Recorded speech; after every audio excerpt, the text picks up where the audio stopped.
Almost. This relates to the fat and water. This difference becomes very pronounced if I am using a strong device. So, what does this difference cause? He told you that the fat and water should be kept at a certain time. What does that mean? It means that I have the fat and water most importantly together. At a certain time, due to fat spinning faster than water at a specific stage, it indicates two separate entities. This is fat and this is water. In this case, I experience a loss in the signal. Since fat continues to move and is faster, there comes another time that I call autophase. At another time, when they are together, I call it M phase. What this does is cause a drop in the signal in the areas or pixels where there is both fat and water, like around the kidneys, for example. You find that in this area, there is a loss in the signal resulting in darkness. This darkness is due to the chemical shift artifact.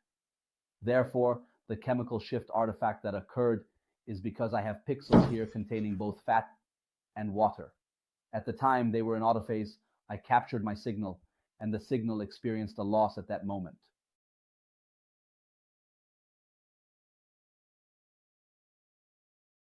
God bless him, everything is perfect. Sometimes in MRI devices, especially in open MRI machines, you may find that the image appears distorted, particularly in the peripheral areas. The image should ideally look square, but it may appear bent, meaning it is not homogeneous. This is a result of what is called a geometric distortion artifact, which is due to the inhomogeneity in the magnetic field, especially in open MRI devices, because they have a weak magnetic field and their homogeneity is weak.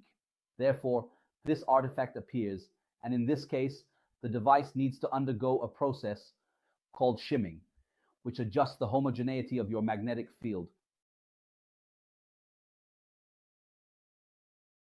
There is also an image among the pictures that contains an artifact in this form. One image shows lens-like lines, which is a result of a problem at a certain point in your location. This point is what causes the lens effect seen in the images, and it can appear in just one image or in multiple images. In this case, there is a problem at your location.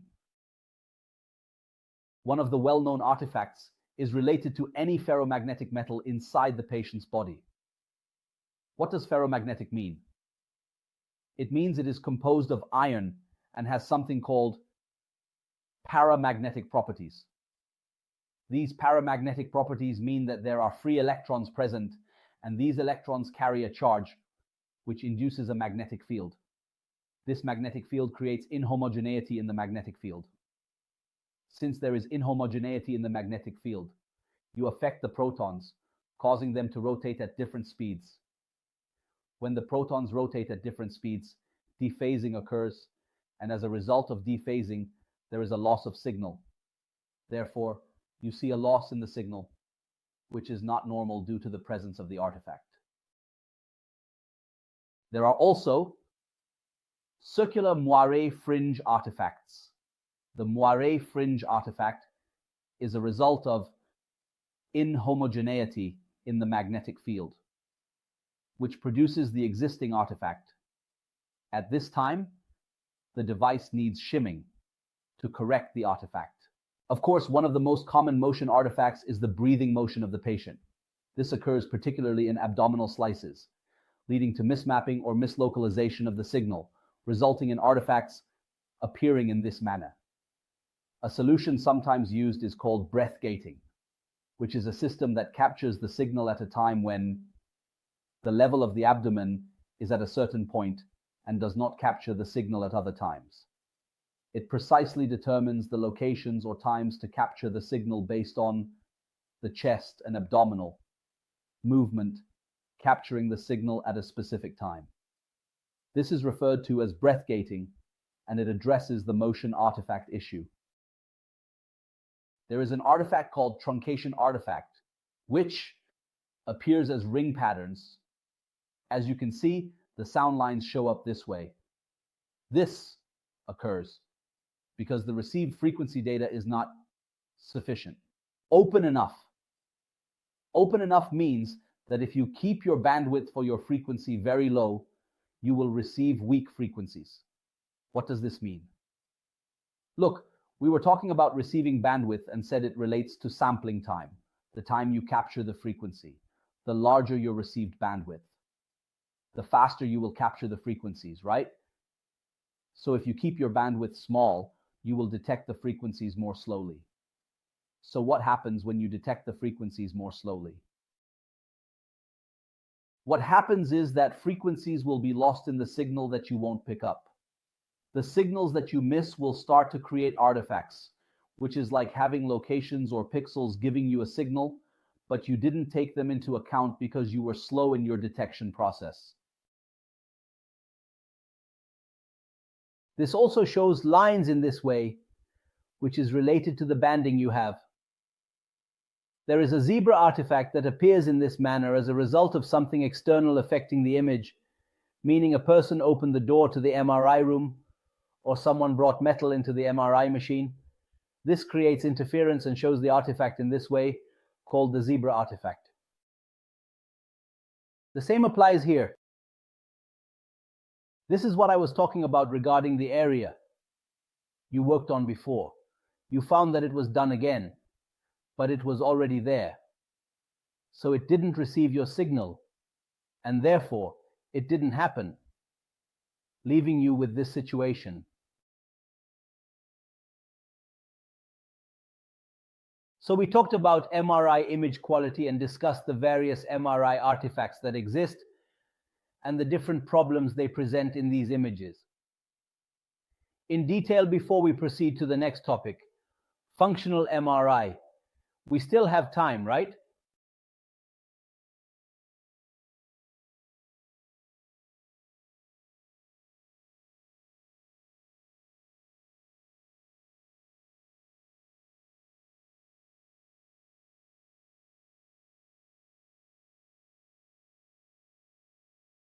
Today, we are going to take a little more time to wrap up the lecture thoroughly. We have covered a lot of ground, and it is important to ensure that we finish on a strong note. We are supposed to enter the lecture with a clear understanding of the topics discussed, and we are equally supposed to conclude the lecture with a comprehensive summary of the key points. This will help reinforce the knowledge we have gained and ensure that we are well prepared for any future discussions or applications of this material. Let's make sure we leave no stone unturned as we bring this session to a close.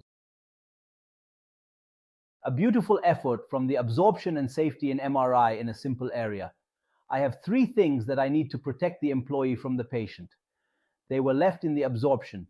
In MRI or in the MRI, simply put, I have 3 things that I need to protect. I have always talked about the effects of radiation, what the difference is, in how it works inside the body, meaning it causes electrons to be emitted from the atom, and how this can later affect the cells. Just one more thing, please, everyone.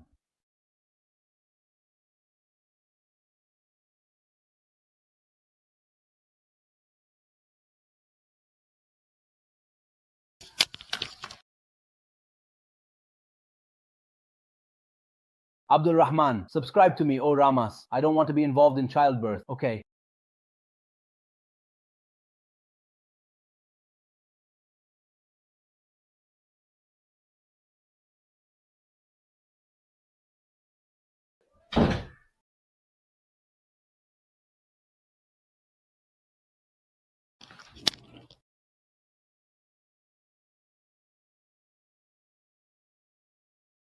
I am talking about ionizing radiation, which means I am discussing non-ionizing radiation, meaning it does not create ions inside my body. When I place the patient in my machine, it is evident that I can perform a scan on a pregnant woman without any problem. Why?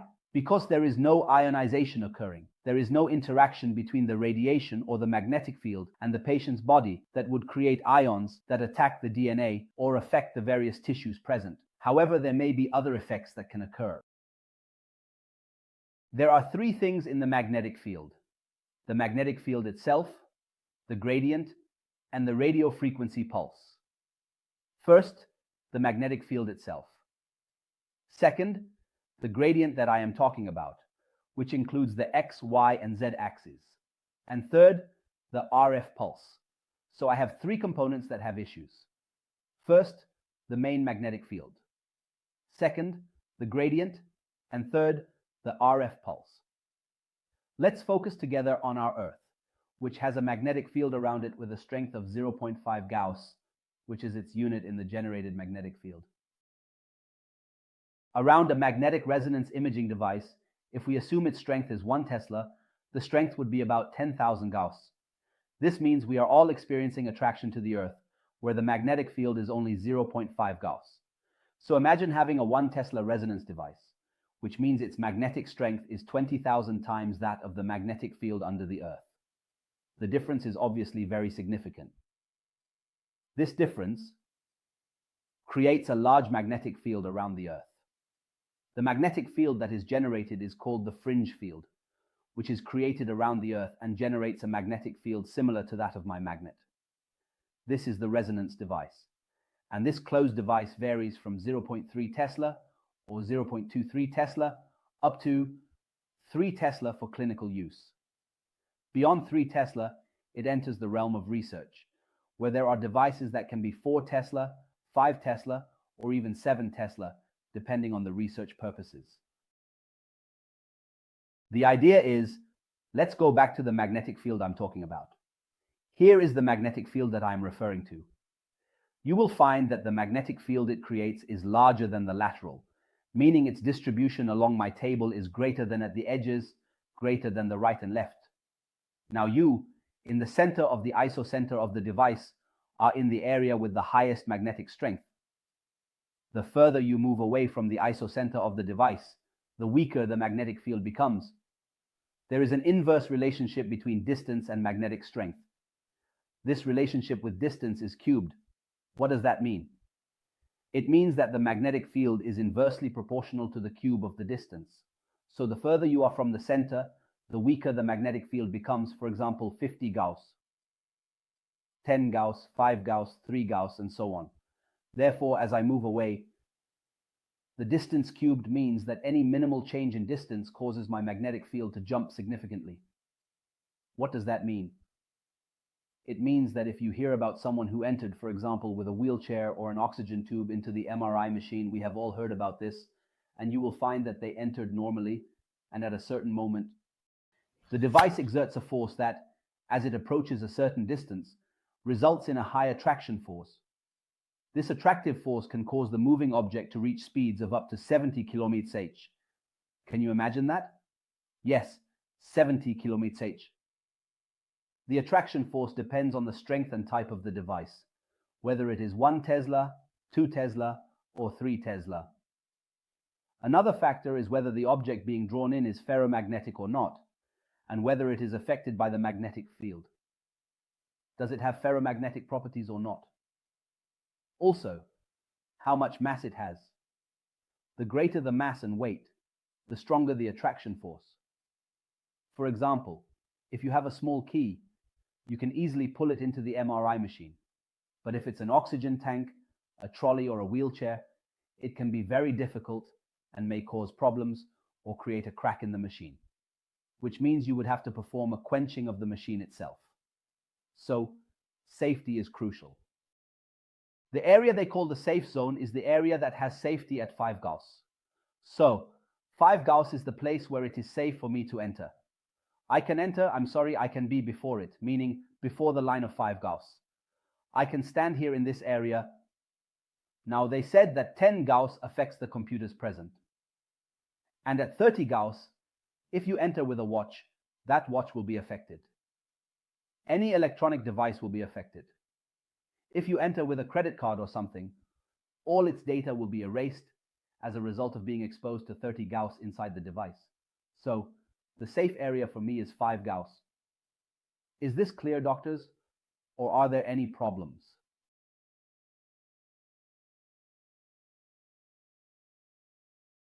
What is it? Doctor. Okay, so as soon as I finish, I will send you another link. Now, I talked about the magnetic field, which is one of the most dangerous things that exist.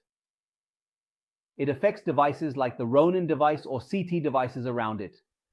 The 3 Gauss levels can significantly impact the devices or computers that are operating. 10 Gauss affects computers, while 3 Gauss can affect any electronic device that enters the Ronin device. This can lead to results from exposure or interference between the main magnetic field and the magnetic field of the electronic device that has entered the Ronin device. To mitigate this magnetic field, they use 2 methods: active shielding and passive shielding. First, what is the magnet? Look, this is my magnet, or this moving shape is my magnet. It consists of a coil, and this coil carries a very small electric current. A magnetic field is generated, and it has a specific direction. To stop or calm this magnetic field, you create another field by using a coil that carries an electric current in the opposite direction to the current of the main field. This generates a magnetic field that opposes the main magnetic field, and the two will reduce or cancel each other out. At this point, you are performing shielding for the magnetic field, preventing it from being strong. So, this is called active shielding. Then there is passive shielding, which involves the cage effect, the iron cage that is used in the room itself to reduce the magnetic field and prevent it from escaping outside the room. Both active shielding and passive shielding are applied.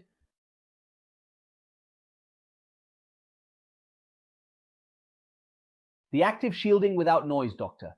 I will discuss it with you. During the MRI sequence examination, you notice there are sounds like a bear. Let me explain the reason for that. This has nothing to do with active shielding or passive shielding. It's actually normal and must be present. The cage must be there, and active shielding is not an option. It must be implemented. Otherwise, the magnetic field will be very large and will damage the devices around you. Of course. And if there is a CT or an X-ray machine, any computer system around it will be affected.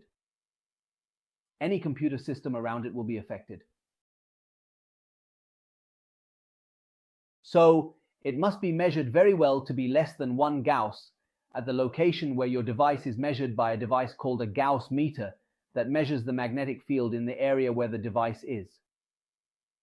If it exceeds 3 Gauss, effects will start to occur. Right, doctor?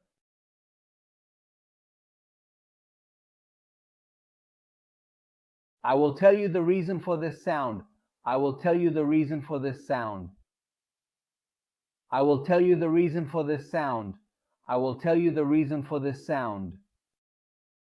Modern devices now have optional features to reduce something. But let me tell you. Why? What is the reason actually?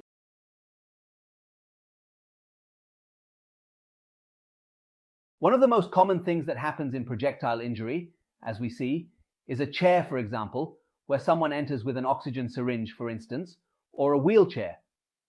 You see here, this is a device for Tesla. It will start to place something like a pole or a small object, and you begin to see what happens. This is a stepper stapler. It will damage the screwdriver that you insert, especially if you apply too much force, which can lead to bending or breaking the tool. For this particular screwdriver, he inserts the screwdriver with great force, which can lead to potential damage, such as stripping the screw head or damaging the screwdriver itself. The more he inserts the screwdriver, the more he risks damaging it due to excessive force, increasing the likelihood of wear and tear over time. Do you see this chair? Of course, there is a traction happening here, causing a crack. And to lift this item, you need strong wheel friends to be able to carry these things, whether it's the oxygen cylinder or the chair or whatever. Secondly, you will perform quenching to completely stop the magnetic field. What does quenching mean? Quenching involves something called liquid nitrogen, which is referred to as helium. This helium cools the device, as the device itself generates a lot of heat due to the strong electric current passing through it. So, to stop the magnetic field, you need to perform quenching. What does quenching mean? It means that this gas needs to be separated. In this case, if this gas gets depressurized, it could cause suffocation. Of course, you want to do it, again, for it to work. It's very expensive. This is very costly. Of course, worthy issues, I mean.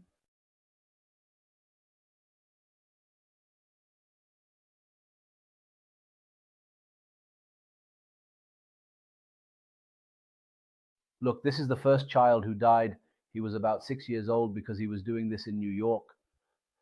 This was due to an accident where an oxygen cylinder hit the child while he was sleeping during an MRI brain scan, and he passed away. This happened in New York around 2001. After that, there was another incident due to more problems with the oxygen cylinder, which is usually related to anesthesia equipment. The person comes in with their equipment and no one is paying attention. As soon as they enter with the oxygen cylinder, it must be magnetic compatible. It has to be compatible.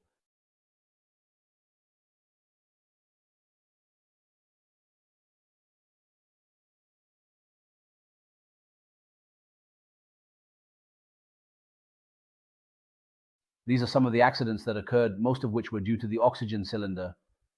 There was another incident and a third incident related to oxygen liquid inhalation, which resulted from the accidents involving the oxygen cylinder and the magnet itself.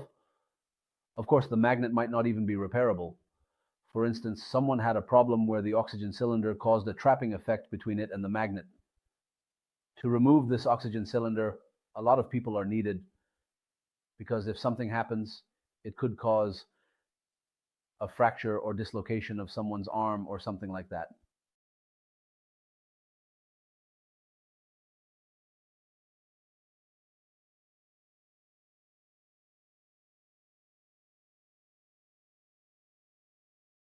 Okay, right.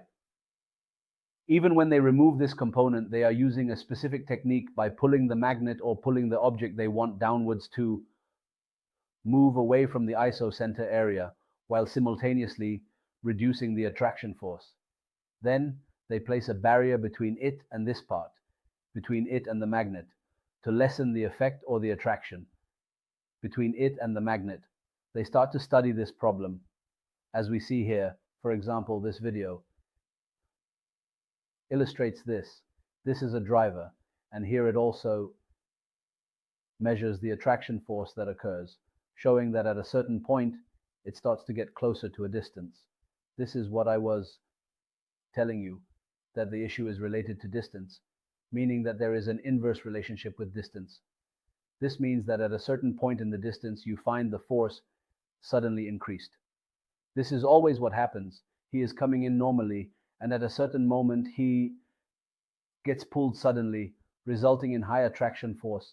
You see, here is the peak of the force curve suddenly high. What is the result? The result is that this is the problem with the magnetic field. It reaches a certain point as if you experienced attraction in a black hole.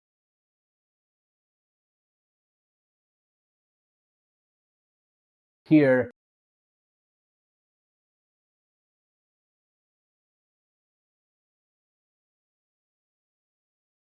for example, they were showing you here that this is the speed at which it moves, about 70 kilometers per hour. Of course, you can see the damage that could occur.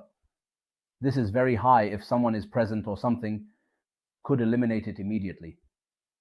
Of course, the devices that are prohibited or metallic objects that might be present, like mobile phones, are not allowed to enter the machine, as they can cause problems, along with the artifacts that might result from this. One of the issues is that the patient could have something inside, and this is one of the problems that can occur if there is something present. The magnetic field can affect it, causing attraction and starting to change its position. For instance, if someone has an aneurysm and has had clips or something, if this is a recent issue, they are currently replacing these with materials like titanium, which are MRI compatible, referred to as MRI safe or MRI conditional. I have three classes of implants that are present in our bodies. The first thing they call safe, unsafe, and conditional safe means I can use it normally without any problem, like titanium, for example, which can be used without issues even if the implant is made from it, as it does not interfere with MRI. So, if there is fixation in the spine or a prosthesis or something done using MRI compatible material, there are no problems for it. Now, if something is called safe, then unsafe refers to items that are MRI incompatible. In this case, they are prohibited, like the pacemaker or defibrillator, which are machines with electronic circuits. Some research is currently discussing the development of pacemakers that are MRI compatible to avoid affecting the electronic circuits and causing interference or dysfunction, which would be a significant problem for the patient. This could lead to a situation where a patient might say they have an implant or a specific plate, and if the patient after 2 weeks can undergo a procedure, it would be fine as long as there has been good healing in that area. So for me, there is no problem with the procedure happening 2 weeks after that, and this is very, very important. You need to know whether the item is MRI conditional, MRI safe, or MRI unsafe. There are some websites like mrisafety.com and magresources.com where you can find out if the item is truly safe, unsafe, or conditional. You can learn about the conditions for using the item from the manufacturer's website itself, which will tell you if you can use it and what the conditions and usage methods are. It will also explain how strong the item is and what it looks like. As I mentioned, there are guidelines for usage, and the unsafe items will have specific characteristics